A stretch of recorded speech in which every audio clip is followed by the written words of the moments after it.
c'est mon premier spectacle solo. Avant, j'étais en duo. Un premier spectacle, c'est toujours une carte de visite où tu te présentes aux gens. Voilà, je dis qui je suis, je dis mes points de vue, je montre ce que je sais faire, les personnages et voilà. Dance like there's no tomorrow.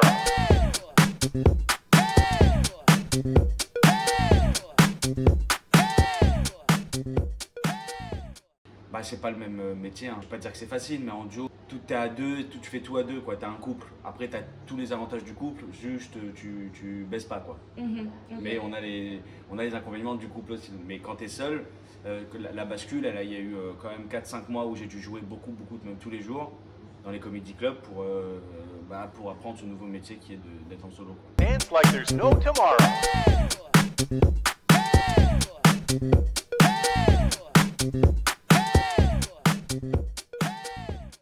Notre génération, on est vraiment une bonne bande de copains, quoi. On se voit dans des festivals qui est comme c'était à Calvi ou dans des émissions télé, on s'éclate tous ensemble. Après, il y a de la concurrence, c'est normal. C'est Kev, il m'a appris ça. Je faisais sa première partie, il me disait quand tu fais ma première partie et tu me vois que je joue devant 4000 personnes, la seule chose que tu dois avoir dans ta tête, c'est de me baiser moi. Et je sais que c'est pas méchant si tu penses ça. C'est vrai que je peux vouloir la place de l'autre sans que ça soit méchant, tu vois.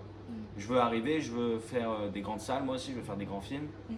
Mais sans l'écraser et dire que, tu vois ce que je veux dire. Dance like there's no tomorrow.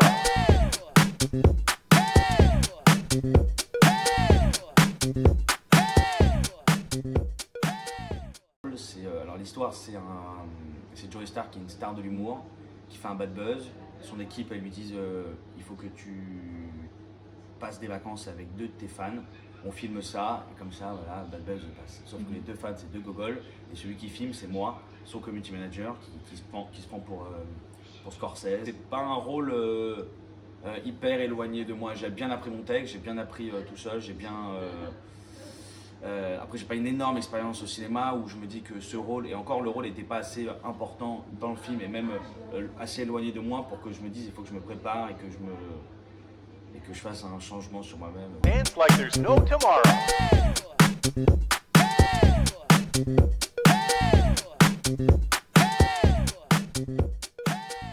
Moi, je disais à mon père au début, je veux un bureau avec des papiers. Je veux un grand bureau avec des papiers. Il me dit, mais ça veut dire quoi? Il me dit, je sais pas, je veux des papiers, je veux dire, jeter des papiers, tu vois, des trucs. Il me dit, bon, il y a plein de métiers où il y a des papiers. Tu peux faire avocat, secrétaire, il y a des papiers. Et après, je me suis vite rendu compte que je voulais faire un métier de comédien. Dance like there's no tomorrow.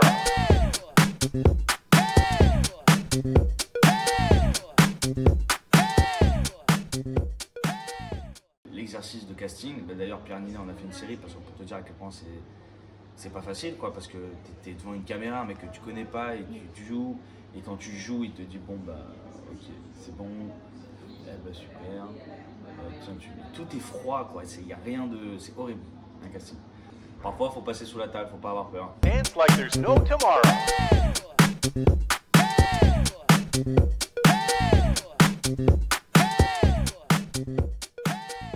Là pendant 6 semaines j'avais un rythme de fou et là donc ça s'est beaucoup calmé et je faisais la série et je jouais le spectacle le soir. J'ai même fait série, la première partie de Gad Elmaleh au Palais des Sports et le spectacle le soir.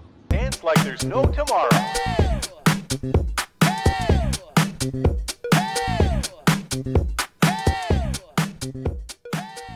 Bien sûr, il y a eu Gad, Jamel, Les Inconnus, Jim Carrey, Likaku beaucoup, Dieudo, Eli.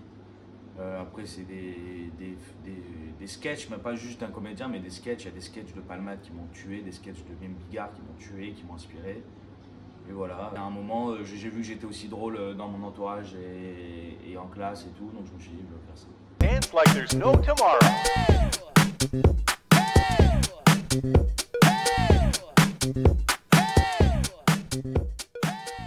Si c'est du stand-up, je vous conseille d'écrire un petit 5 minutes de sketch et d'aller dans n'importe quel comédie club. Après, à Paris, c'est beaucoup plus facile qu'en province, j'imagine.